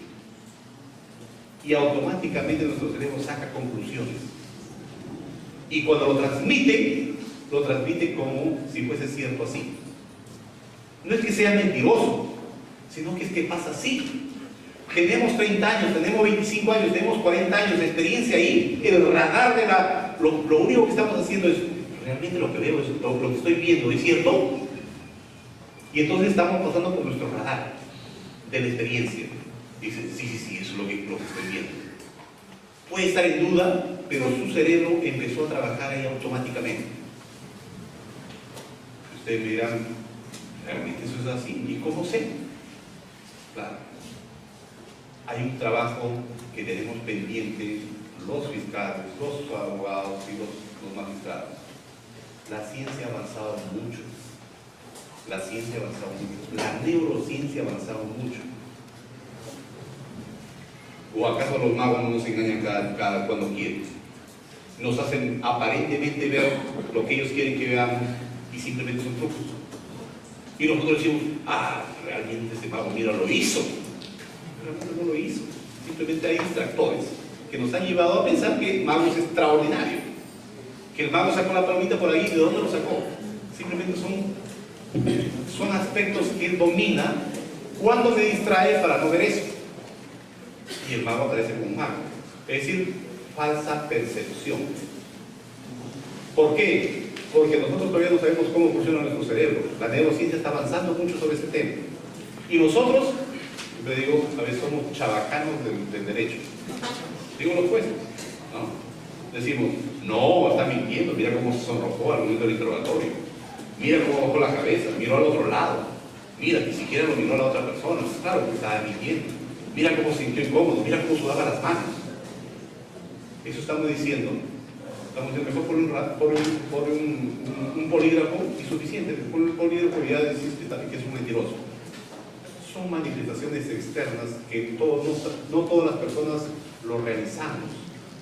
Esas manifestaciones externas obedecen a estímulos propios de las circunstancias. Ponga usted un abogado y ponga usted una persona del campo en el mismo lugar.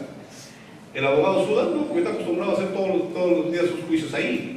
pero pongan a una persona en campo que recién lo pone en ese escenario. ¿Acaso no sube el hombre? Y si le alzan la voz se pone rojo. Y la persona de todos no lo empieza a mirar para que no lo grite, porque piensa eso, se siente a veces disminuido en un escenario así. Entonces está emitiendo estímulos que nosotros decimos, no, son medidores de mentira o de falsedad, son medidores de veracidad o no.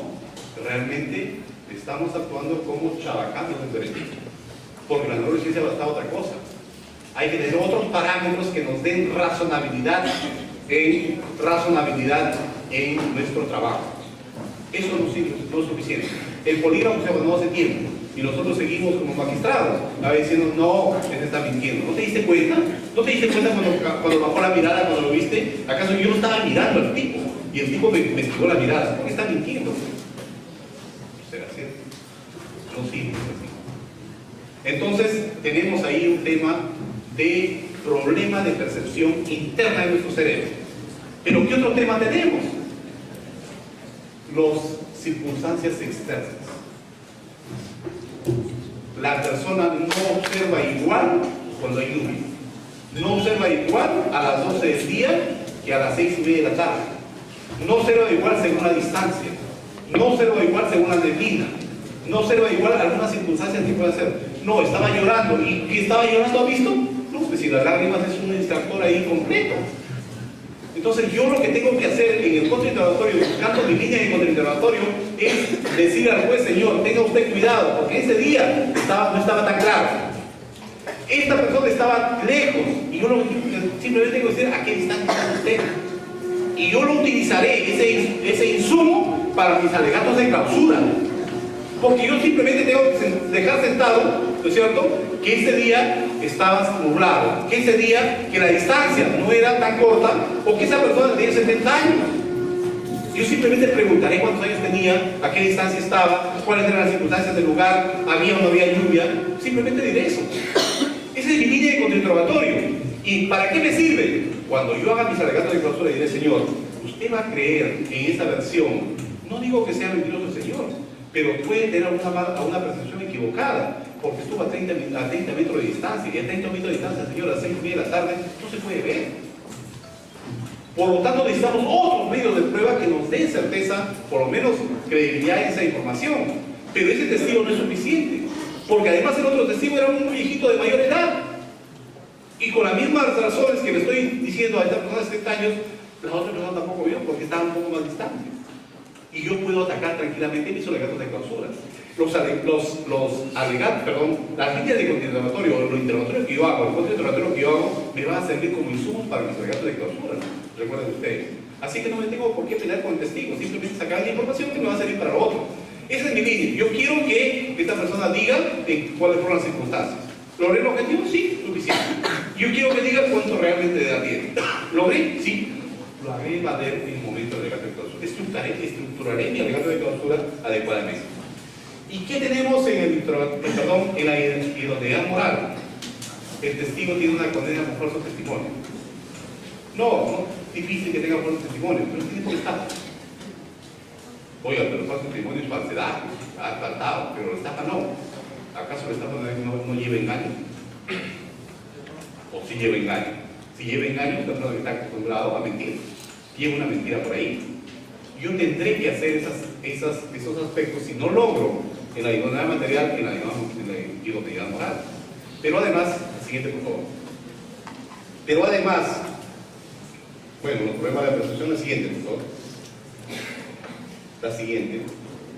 Bien, en la idoneidad moral, ¿qué aspectos nosotros podemos atacar? El interés. El interés. Claro, ustedes te dirán, algunas personas tienen interés porque se administra adecuadamente justicia. Claro, buen interés. Por eso se va a declarar. Bueno, ese interés no es reprochable, pero nuestra cultura lamentablemente no pasa por ahí. Es más, nuestros testigos que han visto los hechos prefieren evitar y no irse a declarar porque pierden el tiempo. No tenemos una cultura de colaborar con la administración de justicia. La persona, cuando le dice, el policía le dice, señor, para identificarlo, señor, porque usted ha visto los hechos, disculpe, señor, no he visto nada. Y se va porque pierde el tiempo. Y entonces después le dice el juez, absuelve a la persona, le dice, oiga, ¿cómo absorber a ese juez si yo lo he visto directamente? Sí, pero no te fuiste a declarar. Y le dejaste sin herramientas al juez para que pueda sustentar una condena. Y nosotros a veces en el público reclamamos, ¿no?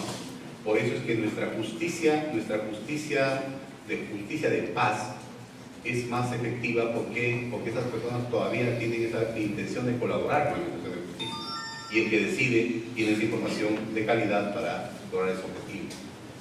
Hay beneficios, ¿no es cierto? El interés, yo tengo que resaltar y decirle, hay un interés directo o un perjuicio con la decisión. Diríamos el agraviado tiene interés directo. Claro, pero imagínense ustedes siendo el protagonista más importante del agraviado del evento, perjudicado, no dejarlo declarar. El hermano no debería declarar. En el Código de Procedimientos Penales teníamos la tacha, ¿de acuerdo? Así que tachábamos porque era familiar cercano, cuarto grado de consanguinidad, que era compadre, y lo excluíamos de la declaración. Y todos se admitían. Pero el nuevo modelo debería funcionar así. Imagínense ustedes lo absurdo que es esas tachas. Yo estoy caminando por la calle con mi hermano y resulta que viene un tipo, lo asalta y lo mata a mi hermano. Y el único testigo soy yo. Pero por ser hermano, no deberían excluirme, me van a tachar, porque yo iba a favorecer a él. ¿Es correcto? No. En el nuevo modelo, por eso tenemos el contrainterrogatorio para que ahí se debate, que la persona logre decirle, señor, usted está favoreciendo a esta persona. Por lo menos decir al juez, tiene usted un interés. Usted es compadre de esa persona. Bueno, no tengo interés directo, pero quiere favorecer a su compadre. Muy bien, lo único que le estoy diciendo al juez es, pues evalúa, cuando tú valores esta declaración, hazlo con cuidado, porque acá hay un interés. No le estoy diciendo que está mintiendo, simplemente hay un interés, ¿no es cierto? Por lo menos para que lo valore. De lo contrario, esa declaración va a ser valorada positivamente.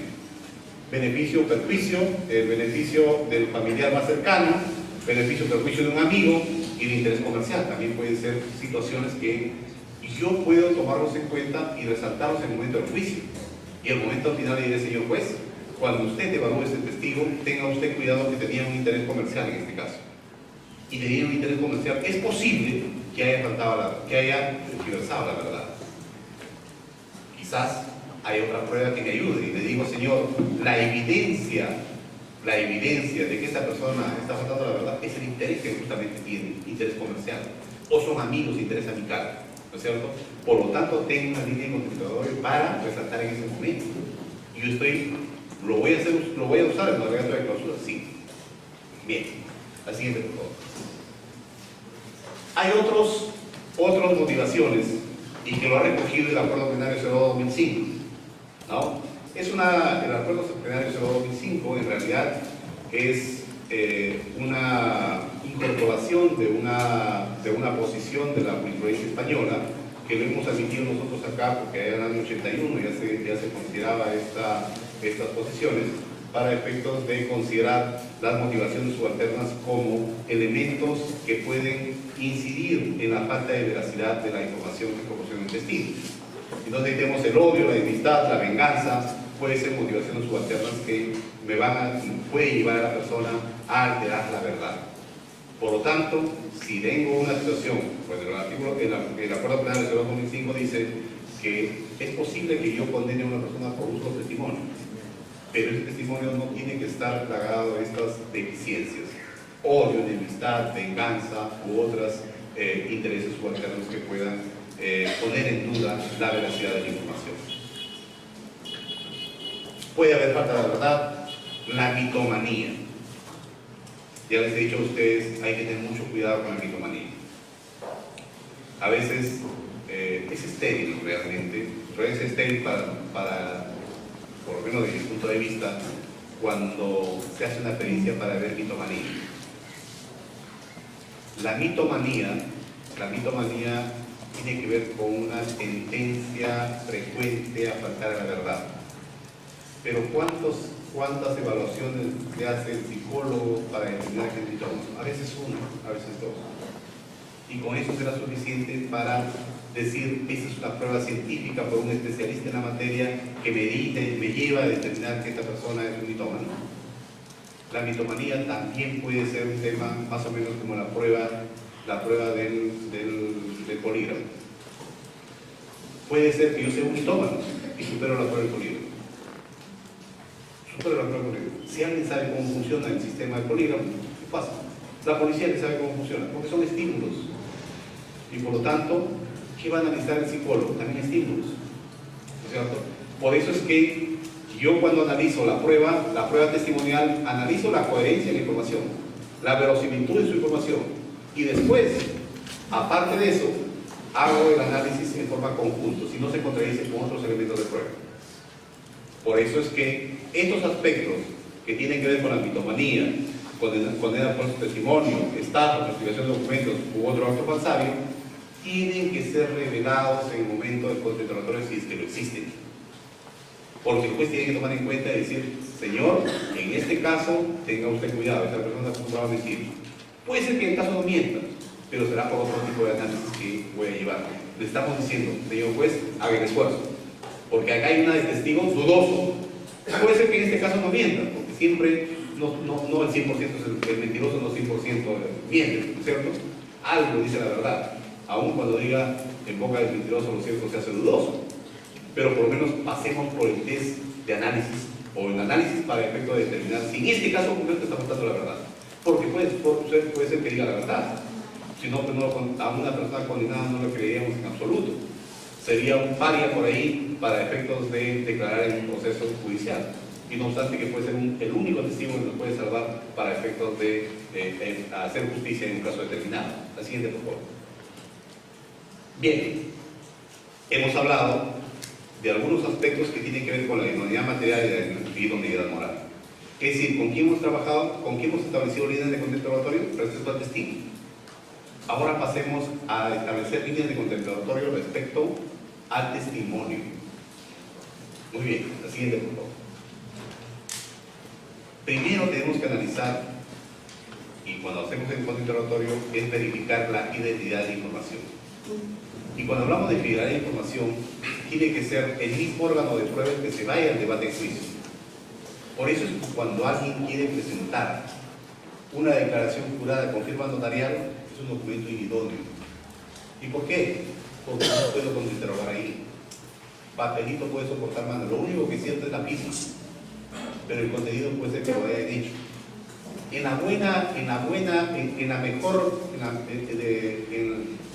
En una aceptación de la mejor sería que efectivamente lo que está contenido en el papel es lo que dijo la persona, pero no quiere declarar. Pero yo ¿cómo hago ejerzo el derecho de contradicción? Y hemos dicho, observando a una versión de una parte me parece creíble, pero si paso el test de control, el test de veracidad o el test de credibilidad, puede ser que pongamos en dudas, ¿no es cierto? Y lo hemos visto en el video. Entonces, ahí tenemos la fidelidad de información, es importante. La verosimilitud. Yo les decía a ustedes, cuando alguien me proporciona información, automáticamente lo pasamos por el test de la experiencia. ¿Y por qué? Decimos, lo que me está contando es creíble, es verosímil. ¿Y qué es lo inverosímil? Lo inverosímil es encontrar la naturaleza. Es decir, lo que estoy diciendo es, lo que me estás contando efectivamente es cierto porque a mí me pasó también. Así que no hay ninguna duda. Es posible en la realidad.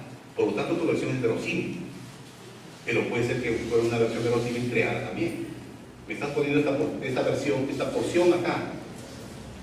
Y puede ser que me diga, él está mintiendo, y puede ser que lo que está diciendo, alguna parte de esa información es correcta, pero alguna parte no lo es.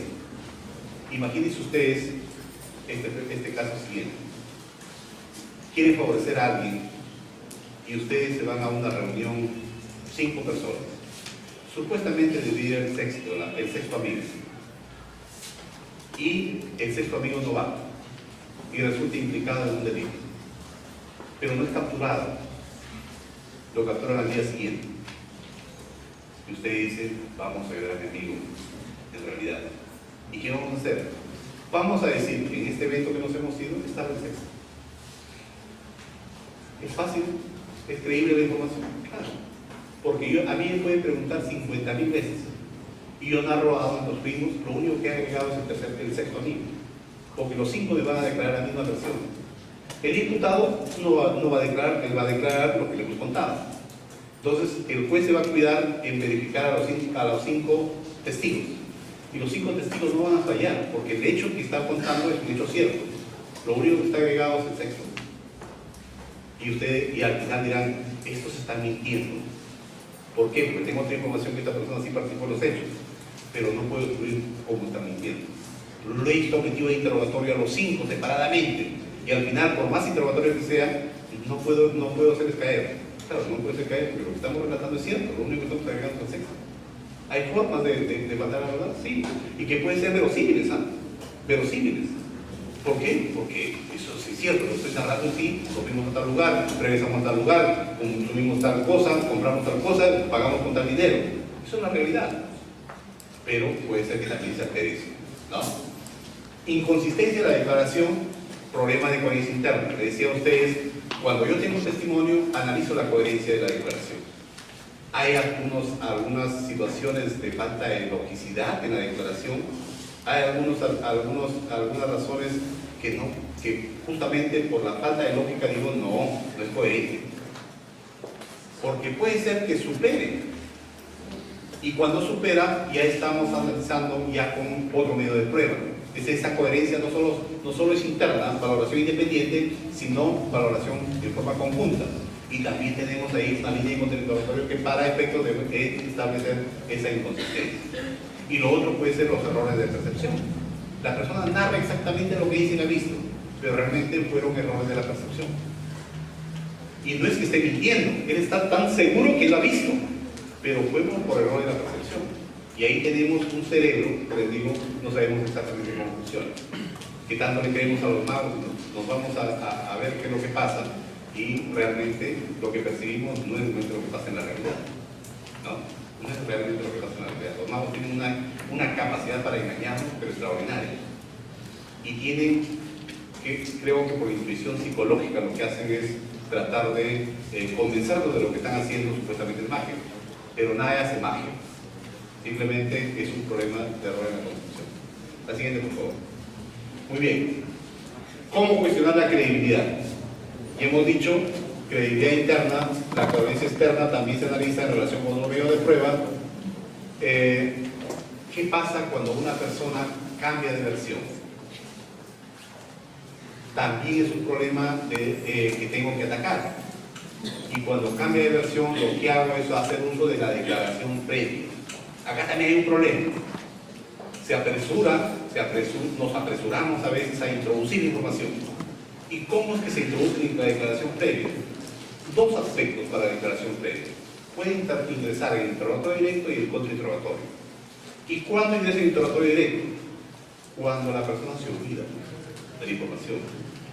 Pero ¿quién se olvida? Quien usa la declaración previa en un interrogatorio directo es a costa de disminuir la credibilidad de su testigo. Y yo no podría ofrecer una declaración previa en un agraviado que ha sido asaltado, porque pues no me va a creer. ¿Saben por qué? Porque hay situaciones en la vida que siempre van a quedar grabadas en nuestro cerebro, y lo sabemos. Eso se llama experiencias significativas. El ejemplo más claro es alguien se olvida quién ha sido su primera enamorada o su primera enamorada. Nadie, ¿cierto? Siempre se acuerda uno, porque se llama experiencia significativa. Cuando alguien, la primera vez que lo asaltan con arma de fuego, no solo le ponen de nervios, sino eso se queda grabado, el hecho. Quizás no la cara del tipo, pero el hecho se queda grabado. Por lo tanto, yo puedo contar la historia mañana, pasado 10 años, 30 años, 40 años. A mí me asaltaron cuando era abogado libre todavía. Y me acuerdo como si fuera ayer cómo me asaltaron. Y me acuerdo cuando me clavaron los cuchillazos y los 5 cuchillazos que recibí. Y no se puede olvidar, porque esas son experiencias que no se olvidan. Por lo tanto, si un testigo quiere usar la declaración previa en un testigo, yo voy a decir, ¿qué es declaración previa? Toda información que se realiza antes del juicio. hay declaraciones previas ante la policía, hay declaraciones previas ante los peritos. Cuando ustedes encuentran un documento, una pericia médico-legal, encuentran una parte que dice data, que dice examinado, manifestó tal cosa, y el perito narra todas esas cosas. ¿Eso lo puede usar como declaración previa? Claro que sí. Cuando esta persona está cambiando la versión, yo puedo usar esa declaración previa. Pero en este caso estamos hablando de declaración de la declaración para el interrogatorio directo. Es decir, yo presento a mi testigo y resulta que mi testigo no se acuerda. Él sí un descuidado porque no he preparado a mi testigo. No he hecho recordar antes. Muy bien. Sería un pecado de concepción del sistema y un error que yo ofrezca la declaración previa para refrescar memoria de mi testigo agraviado. Pues le digo, no te puedo olvidar testigo. Algo está pasando ahí. La historia que nos ha narrado no está cierta. Pero sí puedo utilizarlo como un policía. ¿Por qué? Porque ese mismo asalto que estoy hablando no es información relevante para el policía, o en todo caso una experiencia significativa para el policía, porque el policía está cansado de escuchar tantos delitos de la misma naturaleza, tantas personas agraviadas, tantas investigaciones. Para él es rutinario. Y sí lo puedo escuchar para él, porque como tiene a los 2 años que llega a juicio, el hombre ha pasado con tantas investigaciones que no se acuerda de todas. Entonces yo tengo que refrescar en la memoria. Entonces, para interrogatorio directo, para refrescar en memoria, puedo usar declaración previa. Pero cuando se trata del contrainterrogatorio, lo que yo tengo que es generar la duda respecto a la contradicción. Y ahí es donde puedo usar la declaración previa para relevar la contradicción que tiene esta persona. Es decir, declaró antes una cosa y viene a juicio a declarar otra. Automáticamente hago uso de la declaración previa, porque eso será ya mi objetivo en ese contrainterrogatorio. No quiero que declare lo que está pretendiendo hacer en este momento. Es más, los agraviados cuando cambian de versión, es decir, ya lo convencieron y dijeron, ¿sabes qué? Toma, acá está todo tu reparación civil, todo lo que has perdido, y ¿sabes qué? Quiero que le ayudes. Y llegan, se van al juicio y dicen, no me acuerdo, doctor. O en todo caso dicen, no fue así, pero tienen una declaración anterior. Ante la policía dijo otra cosa, o entonces los diputados. Los diputados declaran y aceptaron los hechos. Se van al juicio y dicen, no fue así, yo soy inocente. Yo no he cometido ese hecho. ¿Y qué tiene que hacer el Ministerio Público? Simplemente ingresar vía pregunta. Primero, determinar dónde está la contradicción, porque hay una versión previa. Segundo, acreditar la declaración previa. Y una vez que acredito la declaración previa, voy a hacer que se ingrese esa información en tipo pregunta. Y el otro me dirá sí, no, que declaró. Si él me dice que no ha declarado eso, le pido a la misma persona que lea su declaración. Les lanzaré la otra pregunta y si le preguntaré si eso es cierto lo que declaró, me dice no, lo hago que lea la declaración y empiezo a ingresar poco a poco esa información. Pero ya no me interesa que declare en forma, una declaración como interrogatorio directo.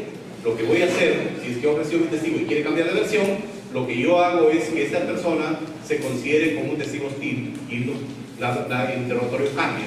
De interrogatorio directo pasa a contrainterrogatorio. Entonces, yo tengo ahí la posibilidad de hacer uso de la declaración previa. También puedo yo utilizar una línea de contrainterrogatorio cuando el Ministerio Público o la policía ha aconsejado para que esta persona declare más de lo que ha visto. Lo que les decía a ustedes, cuando el testigo sobredimensiona su capacidad, es decir, la persona no ha visto al mototaxista porque estaba delante, pero él dice para asegurarse, no, sí él fue, lo reconozco, ¿no? Resulta que ¿cómo lo ha visto? ¿Cómo es que lo ha visto esta persona? Por eso es que puede ser una buena línea contra el interrogatorio cuando hay un sobredimensionamiento de la información que proporciona un testigo. Y la otra posibilidad es que cuando hay dificultades para comunicar, es decir, el tiempo, la memoria. Recuerden ustedes que no es por casualidad que el sistema oral es que sea en 8 días que lleve a cabo la audiencia, porque recuerden ustedes que el juez tiene que tomar la decisión en base a la información que ingresó al debate. Por lo tanto, la memoria tiene relación directa con el tiempo. Mientras más tiempo pasa, la memoria disminuye. Mientras más cercano está, la memoria está más fresca. Cuando una persona dice que no se acuerda, pero resulta que al momento de declarar en la policía sí se acordaba todo. Entonces yo podré ingresar esa información para efectos del debate y puede ser una buena línea de contrainterrogatorio. La siguiente, por favor. Muy bien. Ahí tienen ustedes algunas líneas de contrainterrogatorio que hemos mencionado. O sea, si hablamos de testimonio, ¿no es cierto? Estamos hablando del testigo y cuándo el testigo puede incidir en la valoración de la prueba, o cuándo el testimonio puede servir o incidir en la valoración de la prueba y cuándo es que podemos atacar, ya sea al testigo o sea al testimonio. En un contrainterrogatorio mis objetivos son esos: testigo y testimonio. Son los que puedo atacar. Y para efectos de atacar tenemos esos elementos que nosotros hemos mencionado. Muy bien. Finalmente,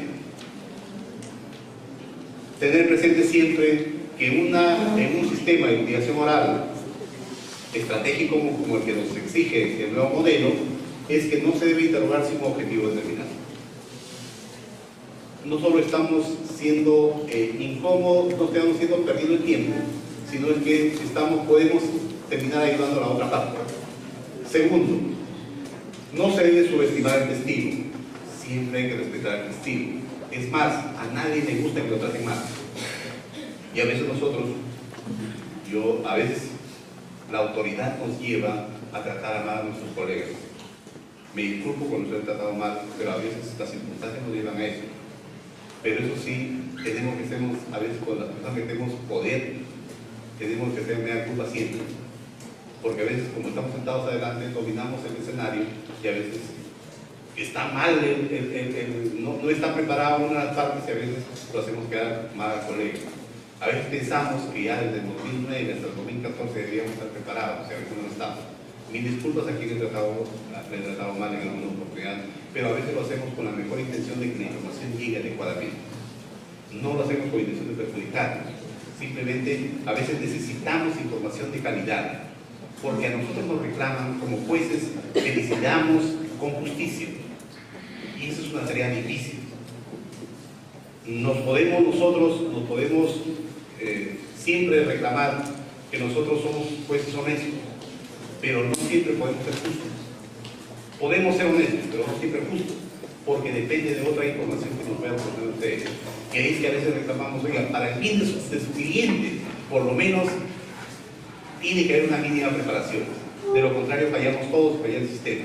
Y nosotros le estaremos criticando al propio Código Procesal Penal cuando no tiene absolutamente nada de culpa. Recuerden ustedes que siempre la reforma tiene que ver con personas, no con normas. Si nosotros interpretamos adecuadamente, o los principios los interpretamos adecuadamente, seguro vamos a ser mejor nuestros sistemas.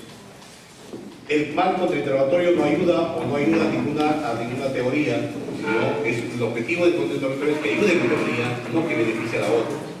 En muchos casos el mejor contrainterrogatorio es que no se hace. Siempre esa recomendación. Si es que voy a hacer un interrogatorio favoreciendo a la otra parte, mejor no lo haga. Quédate callado, porque puede ser mejor, ¿no? Hay que usar la técnica adecuada para lograr los fines propuestos. Es decir, no solo necesitamos establecer líneas de contrainterrogatorio, sino saber cómo preguntar. Recuerden ustedes el dominio en ese video, el dominio que siempre tuvo el que me interrogó.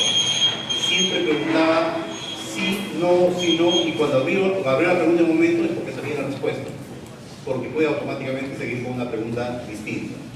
Lo otro es no ridiculizar al testigo, porque siempre va a haber alguna sorpresa que nos puede llevar en cualquier caso. Señores, espero que en algo podría haber contribuido en esta búsqueda de una mejor contrainterrogatorio. Creo que hay muchas cosas que tenemos que hacer por el nuevo modelo, muchas cosas que ustedes pueden hacer por sus patrocinados, muchas cosas que el Ministerio Público puede hacer por el sistema de persecución penal, pero todos tenemos abocados a este propósito. En cualquier otra oportunidad, a su disposición.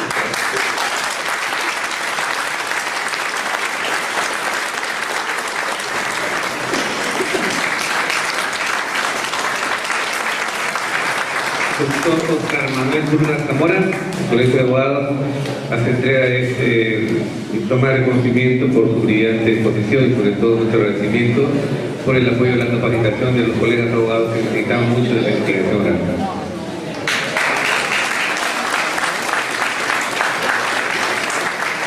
Asimismo, hacemos entrega de un presente, marcando la diferencia siempre a todos los ponentes presentes por su apoyo.